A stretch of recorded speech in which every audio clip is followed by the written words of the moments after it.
เรียบสู้บางคนออกในថ្ងៃนี้ខ្ញុំនឹងធ្វើការបង្ហាញទៅតងជាមួយនឹងការបញ្ជា drone F88 Evo ជាប្រភេទ motor ដែក motor ធំណាអញ្ចឹងខ្ញុំនឹងប្រាប់ពីរបៀបលេងទៅបងប្អូនអរគ្នាដែលអត់ទាន់ចេះលេងប្រភេទ drone នេះអញ្ចឹងដំបូងយើងមាន drone យើងមួយឈុតបន្ទាប់មកយើងចាប់ផ្ដើមបើក drone យើងមកយើងលាដៃលាជើងវាទាំងអស់មកអូខេនេះ drone របស់យើងមានកាមេរ៉ាយើងអាចសេរីឡើងចុះបានទៀត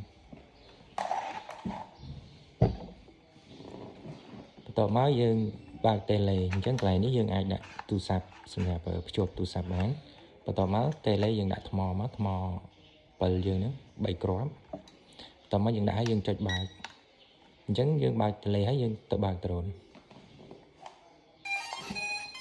អូខេអញ្ចឹង drone ហើយនឹង tele យើងបានបើកហើយបងប្អូនអញ្ចឹងដើម្បីឲ្យ drone និង tele ស្គាល់គ្នាយើងរុញ joystick ខាងឆ្វេងនេះទៅលើមួយមកខមួយអញ្ចឹង drone ហើយនឹង tele របស់យើងស្គាល់គ្នាអញ្ចឹងវាឈប់ញាក់ភ្លើងនេះអញ្ចឹងបន្ទាប់មកមុននឹងយើងលេងយើងធ្វើការ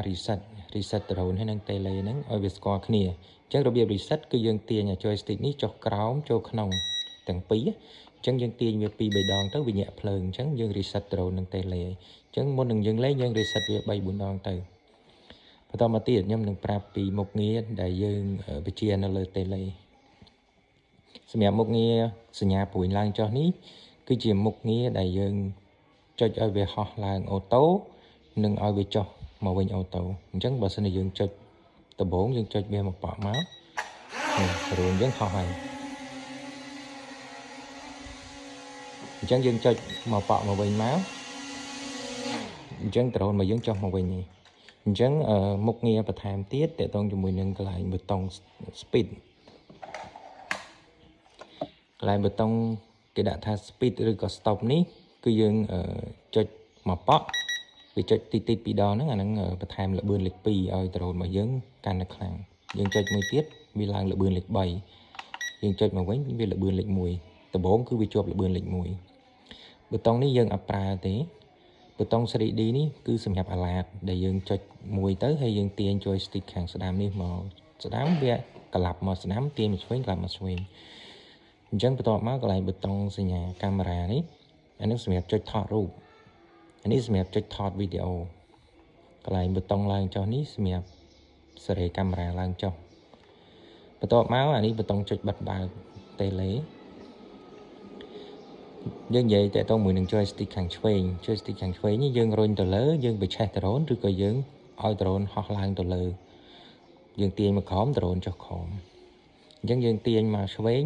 drone ងាកក្បាលមកឆ្វេងយើងទាញមកស្ដាំ drone នឹងងាកក្បាលមកស្ដាំវាងាកតម្រង់ទៀតបើយើងទាញមកឆ្វេងចេះមកស្ដាំចេះបន្តមកទៀតតកតងជាមួយនឹង joystick ខាងស្ដាំអញ្ចឹង joystick ខាងស្ដាំនេះគឺយើងរុញទៅលើ drone យើងហោះទៅមុខ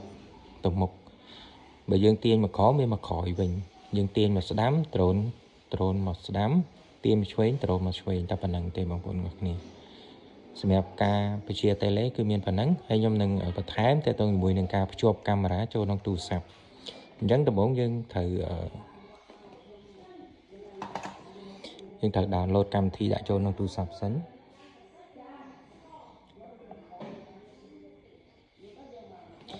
អូខេអញ្ចឹងប្រភេទ app សម្រាប់ភ្ជាប់ចូលក្នុងទូរស័ព្ទប្រភេទ drone F88 Evo នេះគឺយើងប្រើ Wi-Fi UAV ដូចជាមួយនឹង E88 Plus ដែរអញ្ចឹងយើង download កម្មវិធីនឹងហើយយើងចុចបើកមកអូខេអញ្ចឹងពេលដែលចុចបើកដំបូងវាឲ្យយើងallow អញ្ចឹងយើងយល់ព្រម